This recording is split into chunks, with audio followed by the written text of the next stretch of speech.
জীবনটা বাস্তবিক অর্থেই শুরু হয়েছিল অন্ধকার থেকে। আজ সেই জীবনই পরবর্তীকালে অনেককে অন্ধকার থেকে আলোয় আসার অনুপ্রেরণা যোগায়।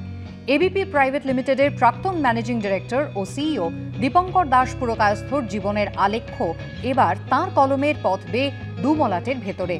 বেঙ্গল ক্লাবে প্রকাশিত হলো তাঁর লেখা বই, হেডলাইন এক মিডিয়া সিইওর স্মৃতিকথা। উঁচু উঁচু একটা টার্গেট সেট করা, আমি এখানে যাবই, যেতেই হবে আমাকে, এবং সেটাকে বিশ্বাস করা। খালি করলে হবে না, টার্গেট সেট করে বিশ্বাস করা যে আমি পারবো যেতে, এবং তার জন্য পরিশ্রম করতে হবে। সে পরিশ্রম করা, এই সব যদি করে তাহলে যে কোনো লোক পারবে। Anybody can do it. স্বপ্ন দেখার ক্ষমতা, লোকে স্বপ্ন দেখে তো একটা লিমিট করে।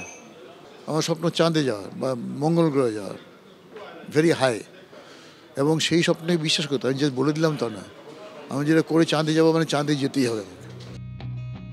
এবিপিতে থাকাকালীন DD Purkayastha audit bureau of সার্কুলেশনের এক্সিকিউটিভ কমিটির সদস্য এবং ইন্ডিয়ান নিউজ পেপার সোসাইটির ডেপুটি প্রেসিডেন্ট ছিলেন।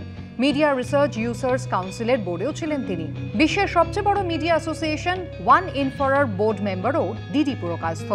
এবিপিতে কয়েক দশকের কর্মজীবনে কাছ থেকে দেখেছেন নীরেন্দ্রনাথ চক্রবর্তী, শক্তি চট্টোপাধ্যায়, সমরেশ বসু, এমজে আকবরকে।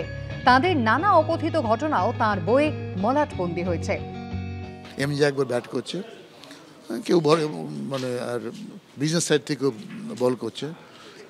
আম্পায়ার হচ্ছে বিজনেস সাইডে অংশুমান মল্লিক।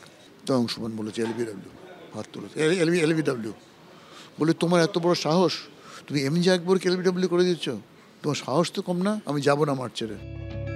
এরকম একটি গল্প আছে শক্তি চট্টোপাধ্যায় সম্পর্কেও।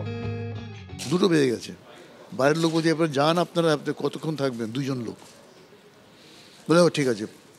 করতে করতে আড়াইটার সময় বলছে দরজা বন্ধ করে দিয়েছে, বেরিয়ে যান। তো শক্তি বলছে আমি যাবো কী করে? কী করে বাড়ি যাবো? বলে আপনার চিন্তা নেই। সেই ছিল ডাবল ডেকার বাসের ড্রাইভার, স্টেট বাসের।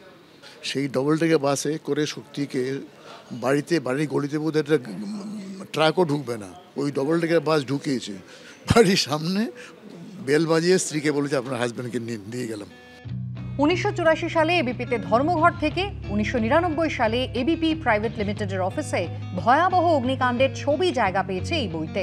বেঙ্গল ক্লাবের বই প্রকাশ অনুষ্ঠানে আলাপচারিতাতেও অংশ নেন লেখক। কৃষ্ণেন্দু অধিকারীর রিপোর্ট, এবিপি আনন্দ।